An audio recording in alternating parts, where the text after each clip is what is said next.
we were intentional when we first came to Washington, D.C. I had $5,000. I took that $5,000 and I went to Industrial Bank. I knew they were a Black-owned bank. I didn't know their president. I didn't know their chairman of the board. I established a meeting, said I wanted to go and meet with the owner of the bank. And he was like, oh, okay, well, who are you? And I was like, I'm nobody, but I got $5,000 and I'm going to be someone and I want you to know who I am. And I want to establish a relationship with you today. Welcome, Kicking Ass and Taking Names, the Business Owners Empowerment Podcast. I'm your host, Marlon Griffith Esquire. Join us on this podcast journey as we help you break free from the grind and get your business to work for you. We will delve into impactful conversation with business owners, corporate leaders, professional service providers, and industry innovators that will provide you with insights and actionable strategies that will transform your entrepreneurial path, boost your success, and put you in control of your business journey so you can kick ass and take names. Welcome to the next episode of Kicking Ass and Taking Names. This person is known as the Black CEO of America, Ron Busby Sr., who's president and CEO of the U.S. Black Chamber. Good afternoon, Ron. Good afternoon, and thank you for having me, man. And welcome to your audience for a great conversation. I'm looking forward to having. Absolutely. The brother's, very busy. So he up on Capitol Hill and doing the things that, a president and CEO of the chamber would do. So he fit us in. So I'm very, very grateful for that. So Ron, let's jump right into it. Let's get to what I call the beginning. You're a brother from Oakland, California. Yes, sir. Tell me about Oakland, California, the Black Panthers, and HBCUs, and how it shaped your view in business and in life. Great question. Great way to start. I get a chance to speak. I'm probably, 14 days a month out on the road, talking to various audiences, usually business owners like the ones that are listening here today. And I always start off all of my speeches in this form. I always say, I was blessed, grew up in Oakland, and I was blessed enough to have both a mother and a father. My mother was a teacher, educator, as well as a minister. So I say, I'm well educated, as you mentioned, went to 2 HBCUs, went to undergrad, Florida A&M, went to grad school at Clark Atlanta University. But I also know my Lord and Savior, Jesus Christ. And usually that gets a slight round of applause. And I always just say, hold up, because I had a father. And my father my dad was a business owner and a member of the Black Panther Party. So I say I'm about my business, but Marlon, I don't take no shit. And I think it is so important because I think a lot of people get the opportunity to sit in positions of power and positions of decision making. And many times we forget how we got there, what role our parents, grandparents, our mentors meant to us, and we get in these seats of authority and we try to fit in. We try to forget about where we came from and the challenges that our communities have. And so I have the opportunity now to advocate on behalf of hundreds of thousands of Black-owned businesses across the country. So I grew up in Oakland, had the opportunity to go to Stanford University as a senior in high school. They had a program for seniors that are getting ready to become freshmen. I was the second highest Black SAT score in the state, graduated with a high GPA, was an All-American track and field athlete, and had to go to a summer program for all the minority students. And I remember this, Marlon, the first day they said, look to your left, look to your right. One of y'all not going to be here 4 years. Wow. And I picked my shit up then and said, deuces, I'm out, because that's probably going to be me. And as I stated, my mother was a teacher, and she always used to say, you should not have to compete for your education. Now, I say that because many of the white students that I graduated with in high school had lower SAT scores and lower GPAs, weren't athletes, and did not have to compete to get into Stanford. They just got in. My first year at Florida A&M, our dean of School of Business, Dr. Sybil Mobley, said, look to your left, look to your right, get to know each other, get married, go into business with each other. That's how we changed this country. And I have never forgotten those words mentioned to me early on in my career. So it really helped produce the individual that I am today. After college, like I said, I went to graduate school in Atlanta. We all know that Atlanta is the birthplace of so many of our Black entrepreneurs, Black successful businesses. And so I got a chance to see it up and close and personal for a year while I was at Atlanta University. I left college, then went to go work in corporate America for 10 years, IBM, Xerox, was a senior VP at Coca-Cola Fountain Sales. And I remember as a 27-year-old young employee, my last position, I was a senior VP at Coca-Cola. I didn't know the beverage industry very well at all. So I used to come to work very early. I got to work at 7 a.m.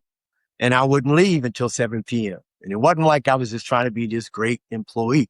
I was just trying to learn the industry and the business in a very competitive market. There was a 57-year-old white guy who had the same role, same responsibility. He came to work every day at 9 and left every afternoon at 5. It wasn't that he was a less employee. It wasn't he was any less of a producer. He knew the industry. He had very happy customers and clients. He could do his job in the 8 hours that it was required. About 2.5, 3 months into my career, he and I, supervisor, called me in and said, "Ron, pack your bags." And I'm thinking, I'm getting ready to get fired. Right. He said, no, Ron, we want you to move into Joe's office. Joe was a 57-year-old white guy. And I said, "Well, where's Joe going?" And he said, "Oh, we're going to have Joe report to you." That day, Marlon, I said, I got to make an exit strategy. Yeah. Because I didn't want to work another 30 years and have to report to someone half my age who would be willing to work an additional 4 hours, because to them, it made it look like I was this great employee versus just me trying to understand all of the workload that I had. Sure. And Coca-Cola, our largest client, was McDonald's.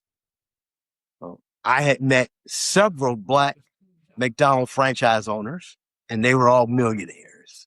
And I said, well, that's what I want to do. I want to become a McDonald's franchise owner. I didn't know. And so I would work from 7 to 7, change clothes in my car, and go work at McDonald's from 8 to midnight. You wouldn't get paid, but what they would do is they would take every dollar that you earned, they would match that tenfold, and those dollars would go towards the purchase of your McDonald's. They had a minority program. So I was doing that for about a year, working 7 to midnight. And I had a younger sister like yourself who's much smaller than me. Hold on. Before we get to your sister, the lawyer in the family, I can relate. I want to take you back to Coca-Cola and McDonald's. Yes. Right? Because you had opportunity, and you talked about IBM as well, but you had the opportunity to work for a couple of the flagship organizations, and one in the corporate and one actually directly on the field. But what lessons did you learn from just your Coca-Cola experience outside of, hey, you're replaceable? Clearly you learned what I lesson. learned is that systems work. And I'll take you to the McDonald's situation. Yep. Because the same French fry you get in San Francisco, you get in San Antonio, you get in Seattle, you get in Singapore. And it's got nothing to do with how much salt you put on that French fry. It's about the system that was created to make sure that that French fry stayed the same taste wherever you went. And so I just said, if I create a business, and once I create this business, I want it to be run via systems versus just being run versus my personality or just me working hard. Sure. My father had a business and it grew because he worked hard. I wanted to grow a business because of systems and operations. And so the first thing I learned was that in order for us to be a successful business, we needed to create good systems to be able to implement and run that organization. So now, and I think one thing you just said is you know this is from what you've been doing for the last 30 years, really, Ron, is that the number one way, not the only way, obviously, but the number one way to becoming a millionaire is through business ownership. The fastest way to create wealth is to own a business. And one of those avenues is to become a franchise owner. That's one of the ways. I'd love to talk to you about what I think we as a community need to be looking at in today's environment versus what I was looking at in the And early we're going to 90s. talk about that. We're going to hold that for the last block, All right? Just hold that right there because you got a hell of a lot of wisdom. That's one of the reasons I'm so happy to have you on this episode. So now let's get back to your sister. Now, she was an attorney. But Leanna's And you sister were was an going through, attorney. dealing with the fries and everything else at McDonald's. That story is true. You started at the fries, and you and her had a conversation. And she said, "You're doing what?" And I was trying to explain to her, the thing. And she said, "That makes absolutely no sense. You could take that same energy and that same effort and come home and take over Dad's business." And my father had a janitorial service, 5 employees. My father, my mother, my 2 sisters, and me. That firm was doing $150,000 in annualized revenue. My salary at Coca-Cola was $150,000. I left that job at Coca-Cola to come home to take over this family business. People thought I was crazy. I moved back into the same bunk bed that I had when I was in the 3rd grade. But weren't you a little crazy? Weren't you a little crazy though, Ron? I had a vision and a plan. Mm-hmm. So I was crazy about making sure that the plan worked, that the vision was very clear, and I was committed to a strategy that said we were going to double our revenue every year. So we started off at $150,000. Second year, we did $300,000. I wore a shirt and tie to work. People said, "Oh, okay, great. You speak the King's English. Come on in. We'll have a conversation with you about business." Went from $300,000 to $750,000. Great. You were one of the homies. When you came out of Oakland, you're back in Oakland. We'll allow you to look at some city contracts. Got to 750. There was a new building being built in Oakland called the Oakland Federal Building. I wasn't really familiar with the 8A program and many of the SBA programs that were created, but got involved in that, brought some new opportunities in. It went from $1.5 million to $3 million. Now my girlfriend's getting excited and she going looking for rings and new houses. And I was like, hold on, wait a minute. We're just now getting into this. Went from $3 million now. But hold on, I'm going to stop you now. I'm going to hold you back a little bit because you're giving me the numbers, but the numbers is not the story. The numbers is the result. What were you doing internally as far as operationally, and what were you doing externally, meaning marketing-wise or what have you, to build this? You're scaling this company. Yeah, I was very committed to systems and good people. I've always felt like if you pay people a good salary, not a competitive salary, good salary, where they don't have to worry about looking for another job. They're not out competing, because in many of our industries, it is really a flip over. Hey, I'll come work for you for a couple of months, get back on my feet and then leave. I brought in real talent. So I had a leadership team of young Black employees like myself. I ran it out of my home, but I ran it like a corporate office. We had systems in place. We had accountability metrics in place, and it allowed my employees to feel like they were part of a team. And it allowed corporate America and federal, state, and local governments to feel like, okay, this is a company that we can trust. Understand, there were 3 types of janitorial firms at the time.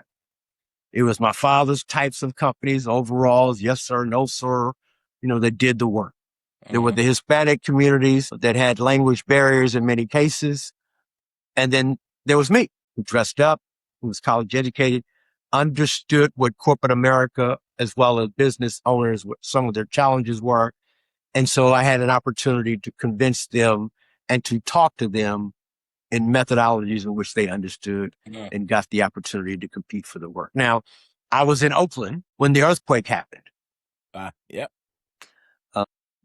I was headquartered in Oakland. San Francisco was on the other side of the bridge. The bridge got damaged during the earthquake. So companies that were headquartered in San Francisco couldn't get across the bridge. Companies in Oakland couldn't get across the bridge. Luckily, I had employees on both sides of the bridge. So I could take advantage of the folk that I had there and the folk that I had in Oakland.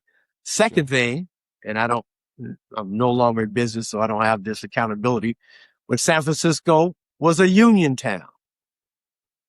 I was in Oakland. Oakland was a non-union town. I was able to compete for union contracts in San Francisco and non-union contracts in the Bay Area in Oakland. So it allowed us to have multiple markets with different profit margins, but we had the model that was consistent across the board. And so we continued to grow until the late 80s when technology was starting to boom in San Jose. I was in Oakland. San Jose was about an hour away from where we were living. I had worked at IBM, had worked at Xerox. I understood technology fairly well, but I could not even get an interview to empty the trash at IBM because there were technologies that were coming into place called clean rooms. It was basically just janitorial, but you had to put on some smocks and certain protocols. But no one was interested in talking to a Black guy out of Oakland trying to cut into an industry or a part of an industry that was very profitable. And I was trying for months with no headway. I ended up reading a book because I'm an avid reader, as you can see from behind me. And the name of the book was Why Should White Guys Have All the Fun?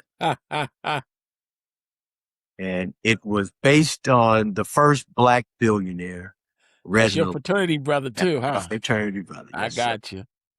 And Reginald Lewis never started anything. Elon Musk never started anything. What they did was acquire businesses. And I said, that's the strategy. And so for 6 months, I looked for the right type of firm that was doing business in San Jose, in the tech industry, found the right firm that I thought matched my portfolio. I was doing about $7 million at the time. This firm was doing about $7 million at the time. I interviewed every one of his employees. I interviewed every one of their clients. I talked to their banker. I talked to their suppliers. I talked to their vendors. I knew more about this company than they knew about themselves. This was before emails. This is back in the days with fax machines. Yeah. And typewriters. And so I would fax letters to these guys literally every other day. So I would type out a letter, put it in a package, and drive it down and drop it off at the desk, hoping that they would open it up. And there were months they would go by calling every day and no interest. It was Thanksgiving Eve. I called down once again, and an older gentleman answered the phone this time. And I said, hey, I'm trying to reach Bob and Joe. And he was like, well, those are my nephews. They're not here. And so I said, okay, sir, and trying to get a conversation with them to discuss a possible acquisition of their firm. And the guy says, those are my nephews. They've been running this business in the ground. Sir, if you can get here in 45 minutes, we can have a talk. Marlon, it'd take about an hour and a half to drive from Oakland to San Jose. I jumped in my car. I sped the whole way. I got there in about 45 minutes. We talked for about 3 hours, and I left there with an acquisition of a $7 million firm, which doubled our firm to become the $14 million, $15 million firm. At the time, we were the largest Black janitorial. And that gave you access to the Silicon Valley, San Jose opportunities. Yes, sir. Yes, sir. It changed our lives. It changed my life. Just changed a lot for us and Oakland. I just believe that corporate America saw us from a different vantage point. My employees saw that, when you're tenacious enough, things can happen positively for you, especially when you have faith. As I said, I'm a preacher's kid. So we grew up with a lot of faith, a lot of vision, a lot of prayer. Right. But I think most importantly, we were very, very committed to what we were trying to accomplish. Yeah. And because of that, we were able to acquire the firm. Ron, what you just shared, it kind of reminds me of this kind of like this metaphor with the fly that's stuck in the house and keep going, hitting the head against the window, the window to try to get out of the house, and don't realize that they just go 2 or 3 feet to the left, there's a door that's open. And sometimes that's what we do in business, right? Is that we think that we just got to keep going harder and harder and harder, doing the same thing harder and harder and harder. And eventually we're going to crack and not do what you did. And since still got the goal in mind, but you pivoted to how you're going to do it. Right. I think we need to have there. both strategy. You cannot have a pivot strategy until you've run pretty much the course on that fly knocking its head up against the window, because now he's seen that there's an outside. He's seen what is capable, because now he's seen all the rest of the flies flying around enjoying freedom, and he wants that. Now it takes some intellect and it takes some ideation to figure out, hey, if I go 2 or 3 feet away, there is a door. But even with me, I was still kind of hitting my head up against that glass. Sure. But had I not continued to do that, I would not have been ready when the opportunity presented itself. I think we've got to make sure that we are knocking on that window each and every day, giving ourselves the hope, but at the same time, putting in the work, going the journey, but making sure that we're doing all the steps necessary, that when that opportunity presents itself and that gentleman answers the phone, you have the answers to what their possible solutions are going to be. Yes. So when he answered the phone, you were prepared. Very much so. You were prepared. And fortunately for everyone, you didn't get a ticket. Speeding ticket. So let's fast forward a little bit. So you eventually, over the 10 years, you built your dad's company, not from 150,000, like you said, up to $21 million company with 10 years. Sir. And eventually you pivoted and you end up going to Phoenix and you get into chamber and you became the president. I think it's now called the Greater Arizona. I think it was the Greater Phoenix Area Chamber of Commerce, but now it has a different name, Arizona Chamber of Commerce. How did that transition? Why did that transition happen? And how did it happen? Well, we got to stay in Oakland because we're in Oakland, and the nation's largest janitorial service is in San Francisco, called American Building Maintenance. We see the letters ABM. They're at the airports. They're all over. Yeah. When I was small, they knocked on the door occasionally to look at acquiring me. And no big deal. I wasn't interested. Once I became $15, $20 million, the knocks got harder. The knocks got louder. The knocks got more prevalent, just like I was knocking on the gentleman's door in San Jose. Yeah. By now, I'm married. I've got 2 sons, young sons. I'm in Oakland. And for those business owners that are listening, understand there's still responsibilities to pay that company that I acquired. When I acquired the firm, let me back up. When I sold the firm to American Building Maintenance.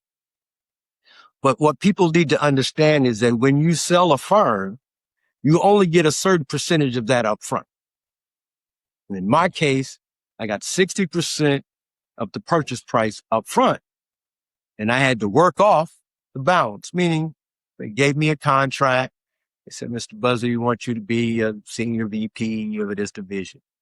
But what was happening is now they said, we need you to fire those 5 people. We need you to reduce their hours.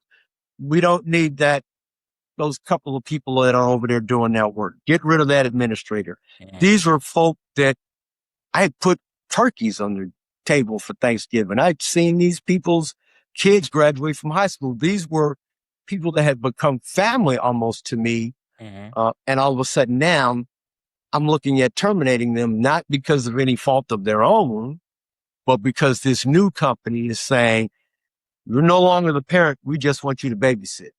And while you're babysitting, we need you to discipline or remove some of the challenges that we see.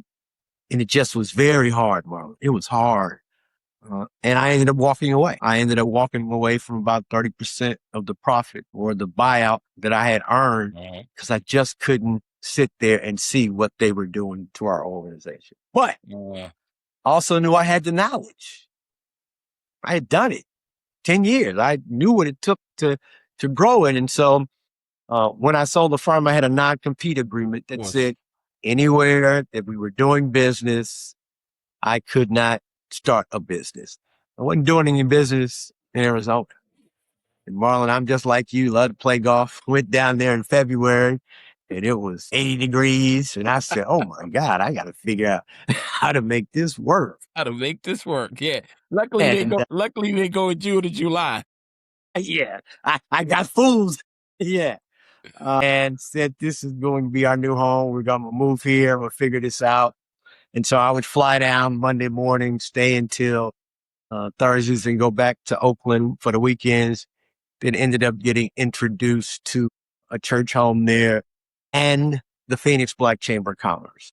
I had been the president of the 100 Black Men in Oakland, as you said, I'm a member of fraternity. So I get the whole bonding thing. I get the whole pledge thing. I get being a part of something larger than yourself. And so there are very few at the time Black people in Phoenix. We had 3% population in the state.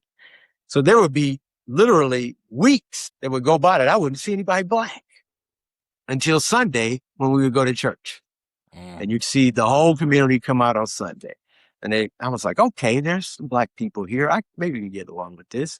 And then they said, oh, well, on Wednesdays, the Black Chamber has an event. You should go to that event. I went to that event. And while the first time I was in there, I said, I could run this. And there was a guy there that was getting an award and ended up becoming friends with him. And we became big golf buddies and he was running the Black newspaper. And so I said, okay, well, there's voices here. There's establishments here. I just need to get in and fit in where I need to be. And so I joined the local Phoenix Black Chamber at the time, got involved in that, asked a question. They said, great question, go start a committee and come back with the answer. And I was like, wait, I just asked the question. Start a committee, you do well, great. You need to be the chairman. How did I get to be the chairman? Well, because you was on the board of directors, you asked me a couple of questions, you got to go to committee, now you're the chairman of the board. Okay. Then our chairman ended up getting tapped to become a judge, and then I became the president. It was one of the most proudest moments that I had in my, I guess, political career, because I had never really been involved in any type of public engagements other than the 100 Black Men. But now as a Chamber of Commerce, I was really representing other businesses. And in Phoenix, Arizona, where our businesses were really under-resourced, really underutilized, it was an opportunity for me to be able to take some of the things that I had learned both in college and corporate America and as a business owner and implement those institutions in Phoenix. And so I started my second firm, another janitorial firm, grew it to about $4 million, sold it, started another firm, grew it to about $7 million. And by now we had the stadium, Phoenix Cardinal Stadium, where I was very involved in bringing that to Phoenix. Had the opportunity to meet Barack Obama when he was a senator, got to become very close with him relatively.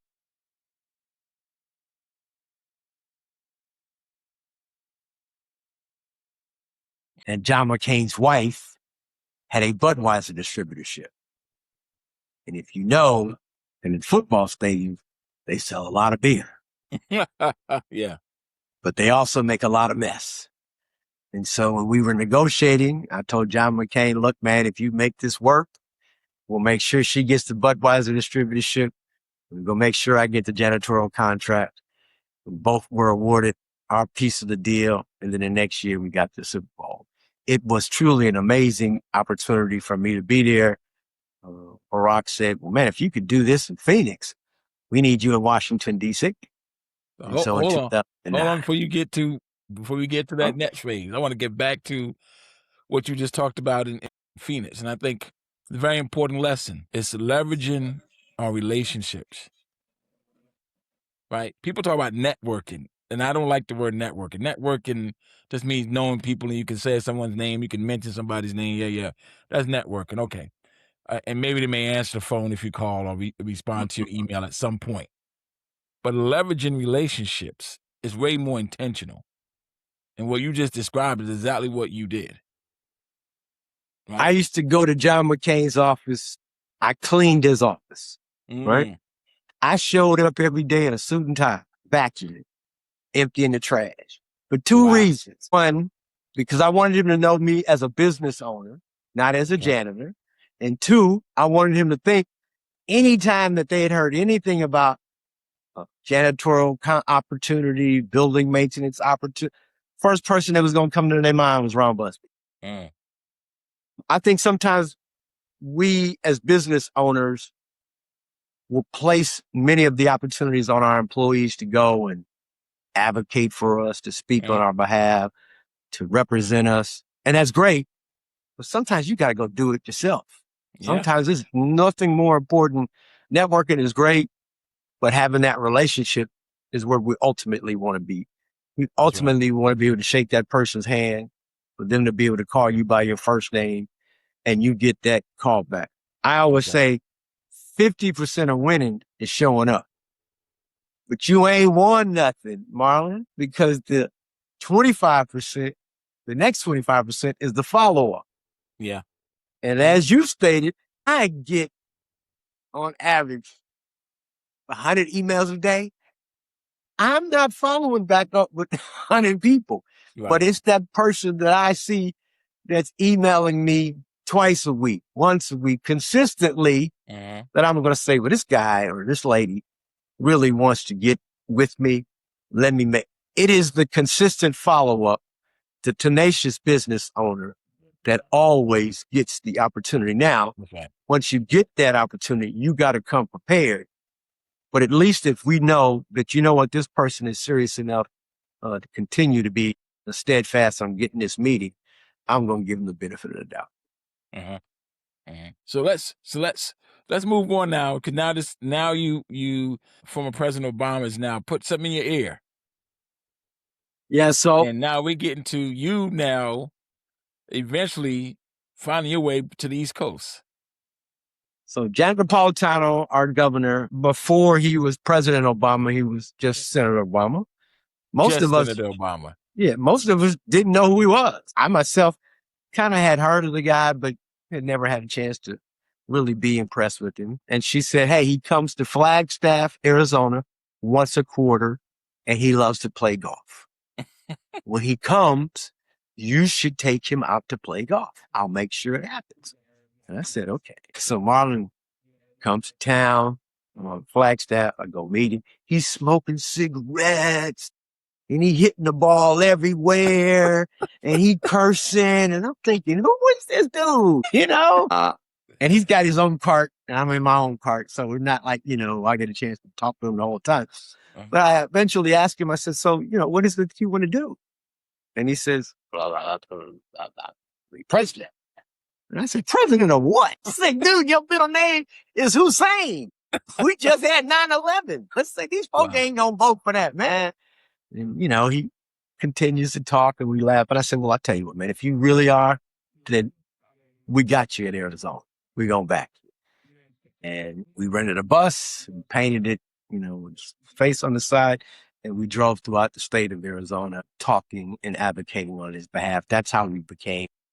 Went from the Phoenix Black Chamber to the Arizona Black Chamber because now we were working the entire state.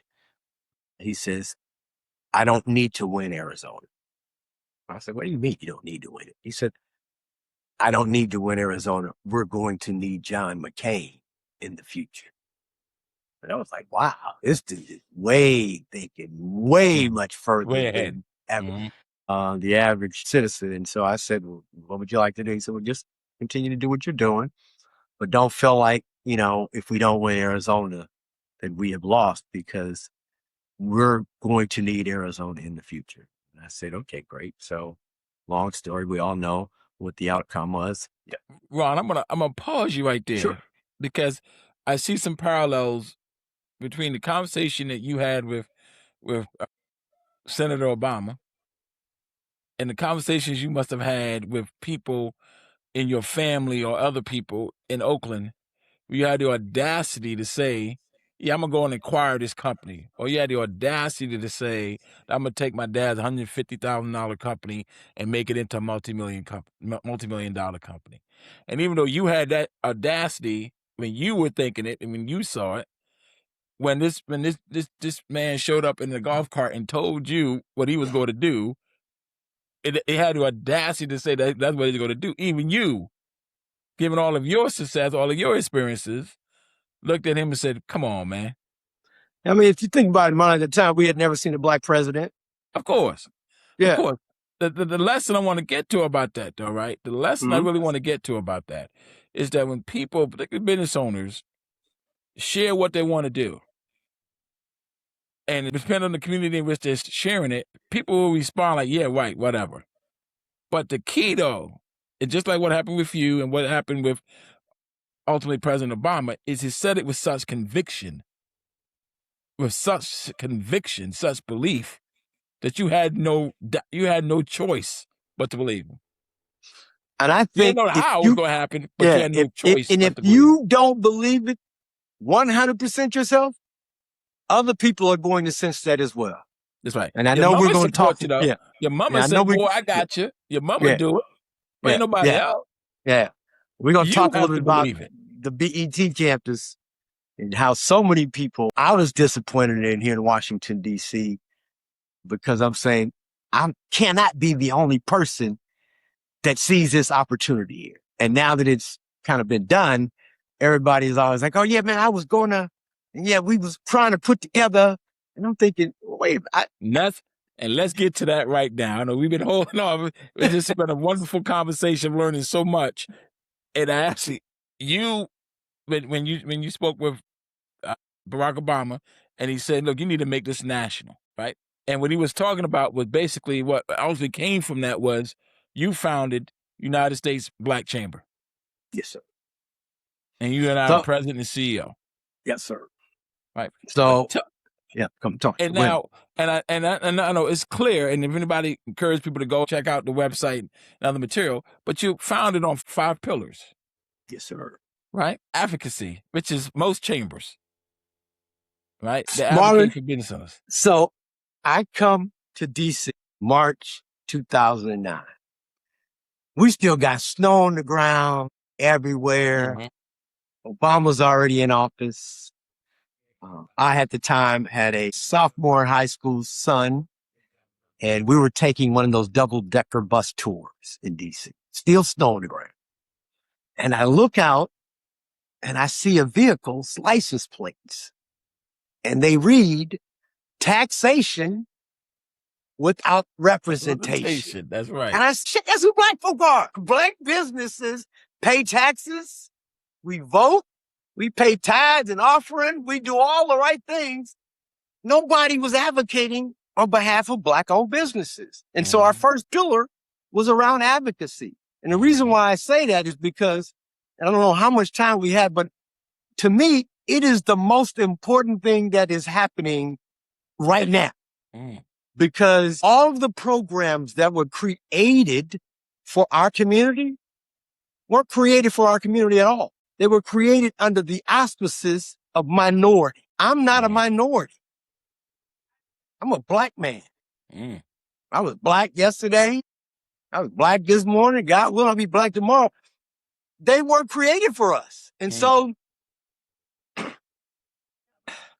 I got so much to say on this. I got 175 chambers. I'm all over the country talking to black chamber leaders, business owners, and I'm asking them, have you seen any growth in your business?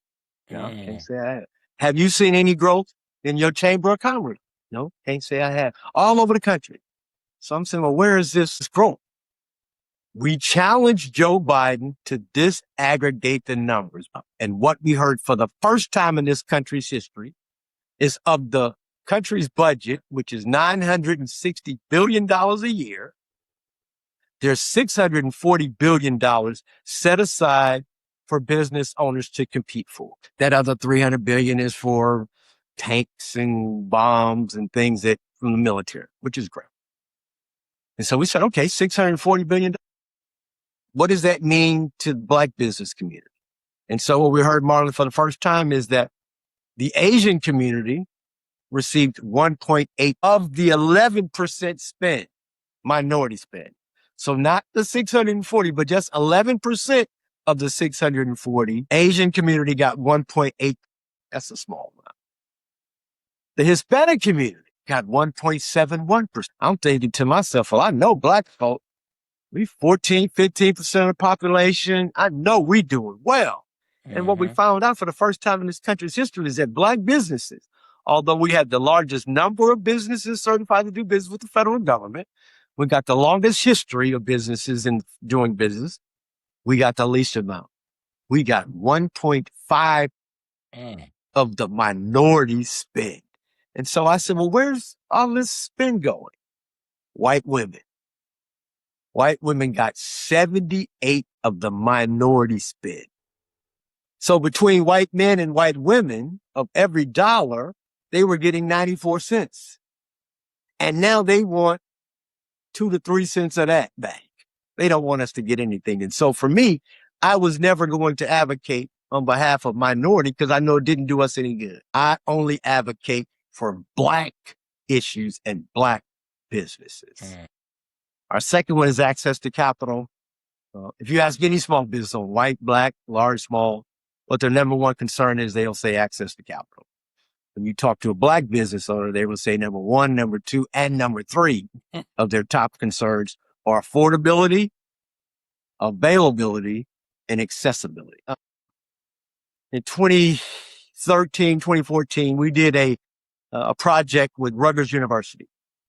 We took a Black firm, they were both hypothetical firms, but they were real on paper. And we had an individual representing both businesses. Same business plan, going into the same banks, asking for the same amount of money, $100,000. Owns his home.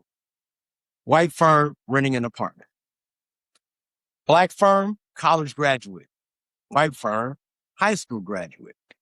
Black firm, married, 2 kids. White firm, single. 1 week of information from the white guy. 8 weeks of going back and forth, back and forth, back and forth. Ultimately having to put up his home, the Black guy. Black guy got $40,000. White guy got $100,000. Same credit score, same business plan, everything being the same. White guy's always going to get what they need. We get $40,000 and we say, man, thank you, Jesus. God bless me. I'm going to take these lemons and make margaritas out of them. And we know, I'm sure you talk to a lot of business owners here, 90% of businesses fail within the first 5 years. And it has nothing to do with our financial literacy. We just never had enough money in the beginning. And so we're never able to compete fairly. And so we work really, really hard to make sure that our businesses have dollars. We make sure that we work with CDFIs, with Black banks, and other institutions that are providing good capital for our needs. Our third one is really around contracting, and I talked why that was so important, that we advocate on behalf of Black-owned businesses so that we can get our share. And I know you and I are going to talk a little bit about what the next wave of opportunities are here in a little while, so I'll leave that alone. Our fourth one is around entrepreneurial training, and I see that this is part of what entrepreneurial training is. You really have to be able to talk to people about challenges, but more importantly, what did they do? Where are their opportunities? What did they need to learn? And so appreciate and applaud you for putting on podcasts like this. Right. You know, and Ron, we are products or we learn from our experiences, the good and the bad. as well as from others, right? And when you talked about building your dad's company, and we didn't really get into the split, but you did say something I want to go back to, because you said you were college educated. It's not really about being college educated in and of itself. It's more that you were able to go to these places and speak their language. Whatever that language is, doesn't relate to being in college per se. Is learning to speak the language. I call it the language of success. There's a certain way you think and a certain way you talk, and it's speaking that language, that lingo. Very right? much so. Because people who are making these decisions are people, and they got a lot of stereotypes going on, a lot of generalizations, and if you fit into whatever that stereotype is, and it's usually negative, they use that. They'll and it's sometimes not even in their consciousness, right? It's you're just affirming or reaffirming or confirming is really better what the stereotype is. So we have to be very conscious, right, by how we speak in those environments. Very much so. And honestly, and again, I want to be clear about what I'm saying. I'm not talking about in the pronunciation of words. That's not what I'm talking about. I'm talking about the language, right? You speak business language. When you speak business language, you're taken seriously. Yeah, I understood the CEO's challenges because I had been in corporate America. I understood what they were looking for because I was looking for the same things when I was in corporate America. That's right. I understood how to take a challenge and turn it into an opportunity because I was doing the same jobs that many of them were doing at their corporations or small businesses. And lastly, I want to say I removed any obstacle that could be placed on me generic. Thus, I wore a shirt and tie. I no longer wanted to be looked at. Again, my father wore overalls. That was his image. That was the image that he wanted to be portrayed as. And I had no disrespect for it, but I just wanted to be seen as a CEO versus an employee. And I wanted to be given the same type of respect and opportunity with the folk that I was talking to about. But I think many of us go in trying to sell our service versus understanding what the decision makers were really being challenged with. And it's not about your product or service. At the end of the day, it's what challenges they have. And if you could provide a solution for that, then you're considered to be of service as somebody that they want to do business with. That's right. And it's, I used to talk about this. So as you're saying, you go and you're prepared. You got your spiel.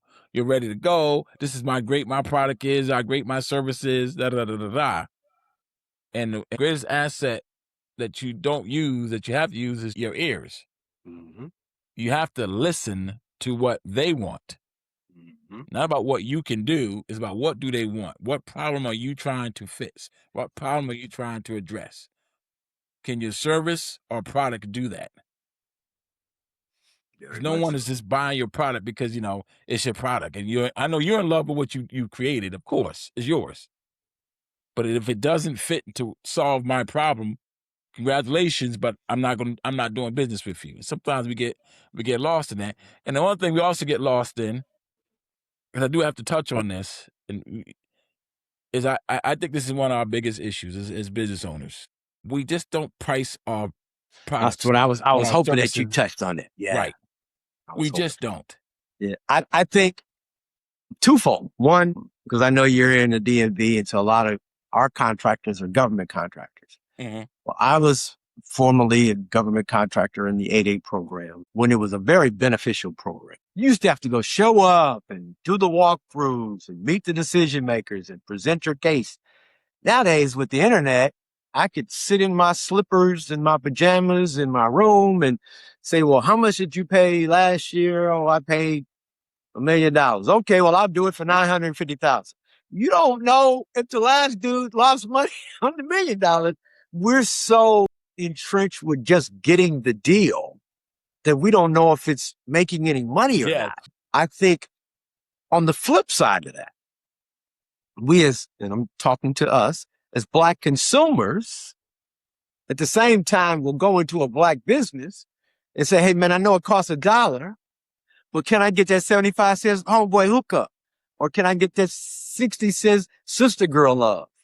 And we're still challenged with hiring, putting in best practices, establishing savings plans for our employees, and competing long term, and then trying to do the right things by our community.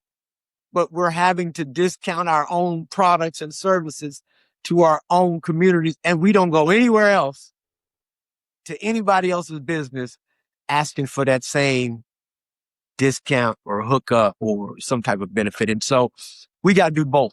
We got to do better as business owners to ensure all business ain't good business. And then from consumer standpoint, let's pay the price of what the service is. And if you don't want it, then just don't get it. But don't ask a guy or a lady or the business owner to discount their price to meet your need. They've established their business and it may not be the right one for you, but I think in so many cases we undercut ourselves. And you bring me to, and I know the BET campus. I mean, the big moves, right? Where, and obviously most people listening to this podcast is familiar with BET, but back in the day with Bob Johnson and Sheila Johnson, and that campus has not been active as far as owned by BET for at least producing anything from as far as media is concerned. 5.5 years ago, at Martha's Vineyards. Many of us go on Martha's Vineyards for the weekend, and it was really my first visit there. And I tell my staff, go find me a black-owned place to stay. And they found this brother that owned the house, and he was staying there. And I got to give him credit; he's very entrepreneurial. He had like 5 little rooms. He cut them all in little small places. And I was like, man, this is smaller than my dorm. And so, yeah, HBCU dorm at that. And so he made sure that he took me out. And that's small. Every day. Showed me around so I wouldn't be staying in the room. And he said, hey, man, I understand you're a part of a SPAC. And the SPAC, we had raised $126 million to invest in startup companies to go find this right deal. We couldn't find it. But he told me, he said, hey, man, there's an opportunity to acquire the BET campus. I had never been to the BET campus. Had never seen it in operation. By the time I moved here, even the sign, outside the building had been removed. So I didn't even know that existed. But Marlon, the first time I went over and saw it, the very first time, I said, I'm buying it. But they were like, what you going to do with it? I said, I don't know, but I'm buying this. When I walked into that BET campus, I said, well, I'm not going to let this happen to BET. Although it had been sitting there vacant for 10 plus years, I kept asking myself, nobody tried to buy this building? Nobody black and attempted to put together a deal? I didn't even know what I was going to do with the campus, but I knew that we needed to control that, because if not, we would have been driving by that for the rest of our lives saying, man, black folk used to own that. That used to be what BET was. And so it is a 7.88 acre lot. There are 3 buildings. There's a 100,000 square foot office building, 6th floor. There's a 78,000 square foot studio where they did all productions and concerts and events. And then there's also a 45,000 square foot warehouse where Bob, when he first began, he was just cutting cable and delivering cable. And that's where he used to cut cable. And then there are 370 parking spaces. What we have done, and we acquired it last October, so it took us 5 years to acquire the building or the campus, $40 million. We bought it through a black-owned bank. We used black attorneys. We used black realtors. We used black insurance companies. Everybody that touched the transaction was black. Now, what we have done since then is, of the 370 parking spaces, I have 120 of them leased out to Amtrak right behind us, and another 110, 112 leased out to Clark Construction. So we're making money on the parking spaces. Currently, we are putting solar panels throughout the campus. So on top of all the parking spaces, on top of all of the facility, all the buildings, there'll be parking spaces. We got $1 million check the day we signed up to agree to put the solar panels there. So we turned it into a solar farm. In the warehouse where he was cutting cable, we leased that out to a pickleball facility that's Black owned.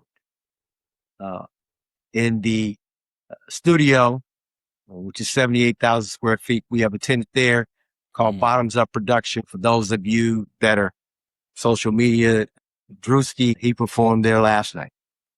It is the largest studio between New York and Atlanta, and it is Black owned. In the corporate office, there's 6 floors. Wow. First floor is a restaurant. We'll move a tenant in there. Second floor, we are going to have co-working space, very similar to WeWork, and we want it to be at Black Wall Street. So you have Black banks, you have Black insurance companies, Black lawyers, Black advocacy groups, all on that second floor. The third floor is, in fact, you got the you have the National Bankers Association that's housed there, and they represent all of the 19 total Black-owned banks in America. we want it to be a place as a business owner, if you decide that you wanted to have space there or not, there'd be one place for you to go to get all of your questions answered. Will be at the USBC headquarters offices there.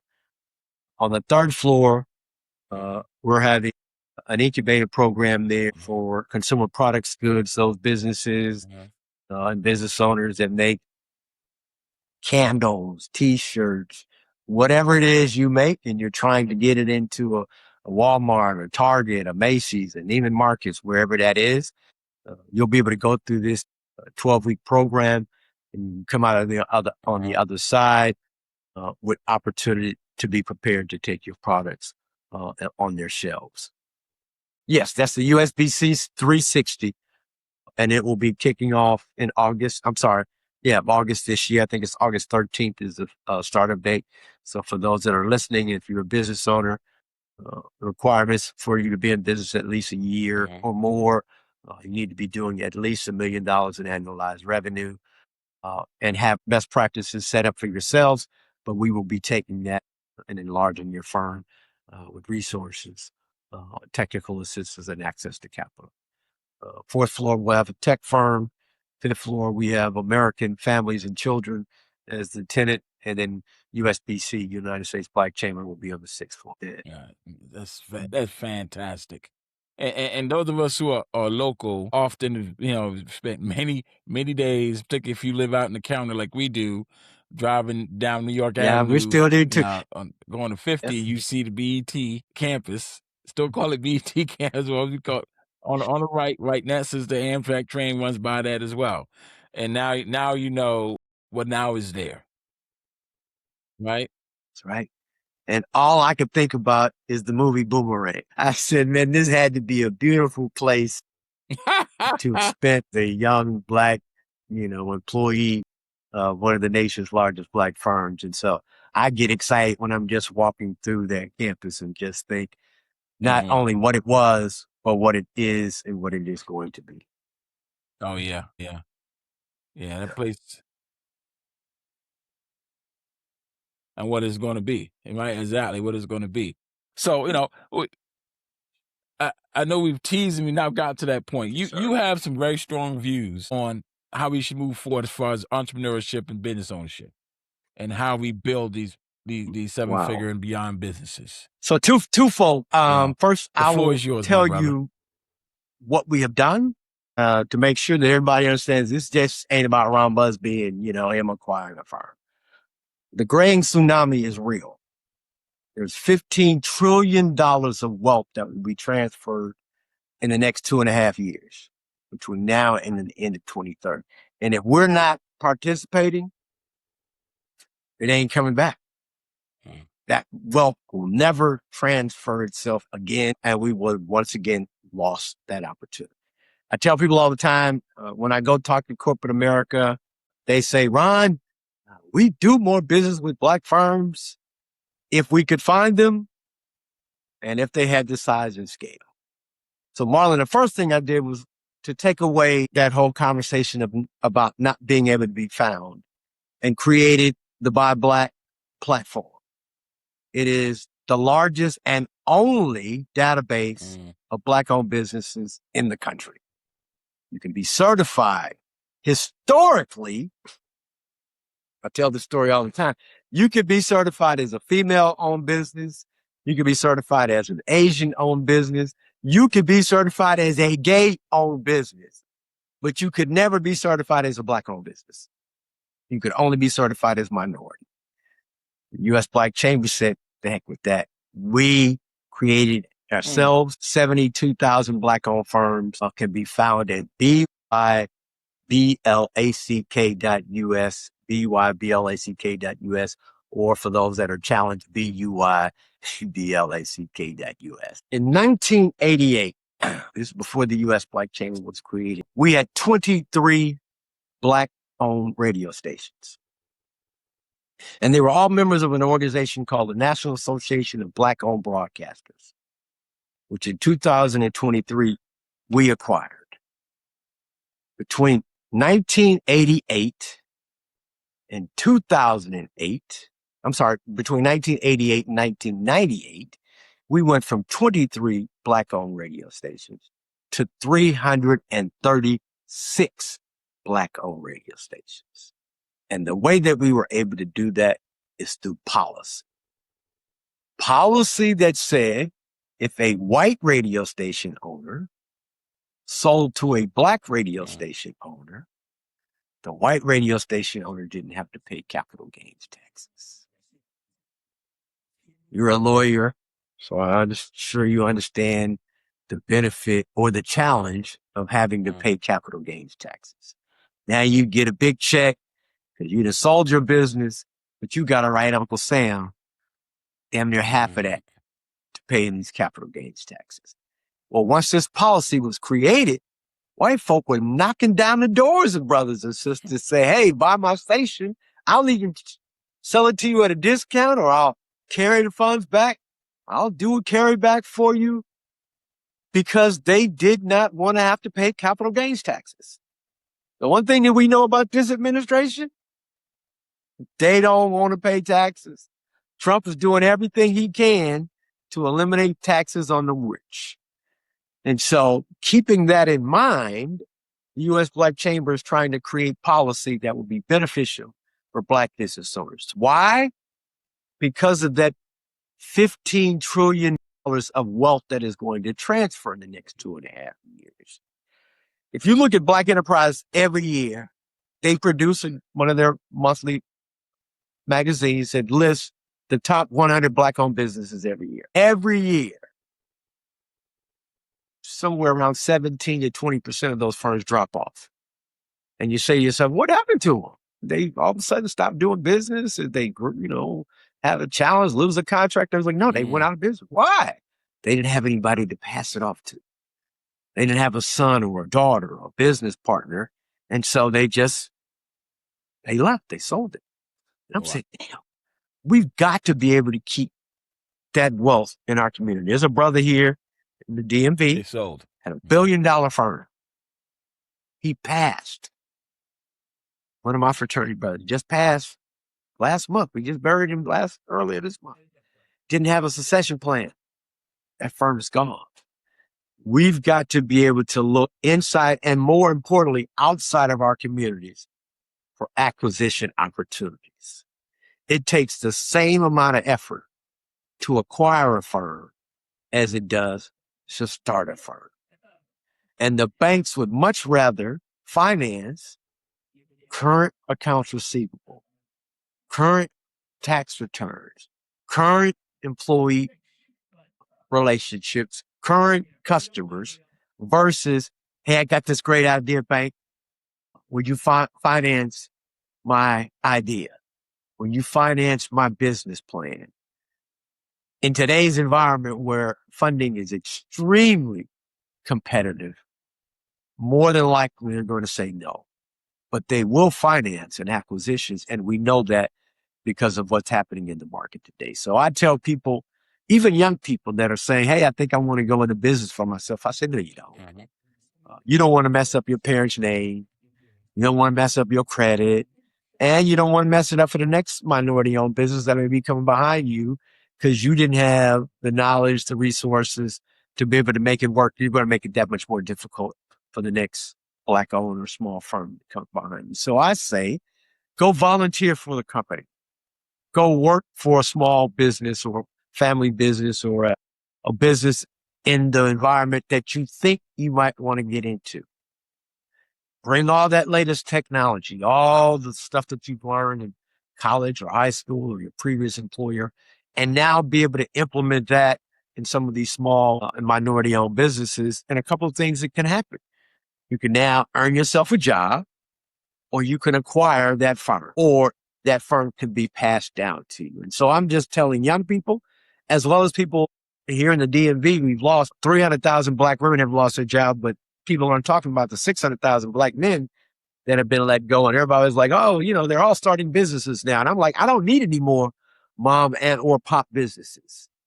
I need some businesses with some size and scale. So take that 401k, take that buyout plan that you've taken, and now let's go acquire a firm. Let's go buy that size and scale. When I took over my father's business, the reason that I took over is because he had 15 years of history already established. I didn't have to say I was a brand new firm. I could say, oh, yeah, we've been in business for 15 years. That gave me a whole different conversation. I no longer had to convince you that we knew what we were talking about just based on our history. I could show you and demonstrate that we had been around for a while. So I am all about acquiring firms to be able to start the growth and the size that we need. You mentioned something very important, Ron, when I speak to typically younger, age-wise, younger budding entrepreneurs. And I actually don't get into the idea of whatever it is they want to do. I get into the operational piece, the procedure piece, trying to encourage them to research, how do I raise money? Not the idea. How do I raise money? What is required for me to capitalize any effort in a business? Right? So you understand 5 years before you might even do it, what you need to be doing to be in a position. Because what you've said is very important, but as far as acquiring companies, but what's missing in that ingredient, Ron, is that, some people are not positioned to do it because of decisions that they made. And now they just heard, they might hear this podcast, or they might hear some other good folks talk about these opportunities, and let's go do this, and then they realize, they learn they're not in a position. And you have to have the foresight, like you said, and because you mentioned this, you didn't get into details. When you walked up on the BET campus, and you said, I'm gonna buy this, but it took 5 years. And I'm sure part of that 5 years is positioning your organization in a place where it can be able to afford to do just that. Right? And so you have to have that vision, and you have to have that persistence, you have to have the know-how to put yourself in a position to take advantage of opportunity when it presents themselves. And I think that's sometimes when we struggle with. Right? We are idea driven, but we don't like to focus on the systems and the procedures and all the back office stuff because I want to do that. Because that's not exciting. And I want to tell, and I don't want to burden you, or I don't want to poo-poo on your idea, because again, I had an idea. There are a lot of great ideas out here. And if you're not that guy that is financially astute, or you're not the guy that's got all your ducks in a row, understand it first. Understand, hey, I'm not the guy that was going to best present to a bank. Then you better get somebody on your team that can do that. I'm not going to tell you, hey, I'm 67 years old. that I'm getting Yes. ready to spend my That's next right. 8-9 years trying to learn AI. But I guarantee you somebody on my team is going to understand AI. And it doesn't always have to be someone that you employ. A lot of us have this concept of, I got That's to right. own it all. That's right. You ain't got to own it all.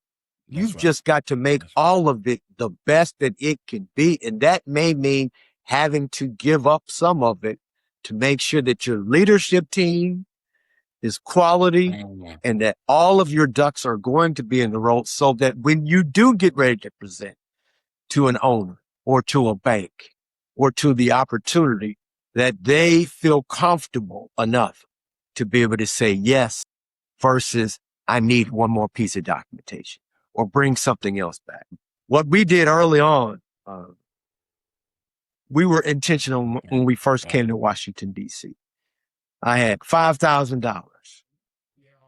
I took that $5,000 and I went to Industrial Bank. I didn't even know who Industrial Bank was at the time. I knew they were a Black-owned bank. I didn't know their president. I didn't know their chairman of the board. I established a meeting, said I wanted to go and meet with the owner of the bank.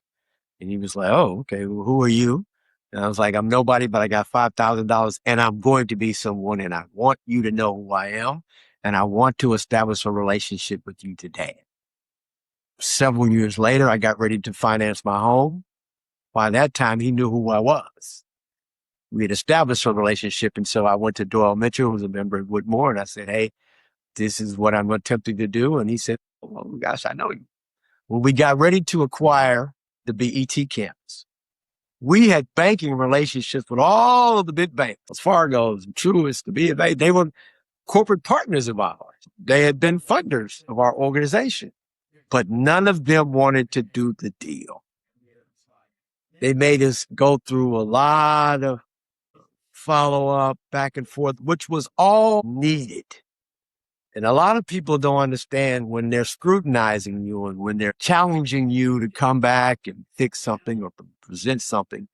As frustrating as it was, it got us prepared that when we ultimately had the opportunity to present to the Black-owned bank, they didn't have any questions because we had already gone through all those gyrations with the white banks and we were able to bring a completed package the same day that we sat there. They said, let's do the deal.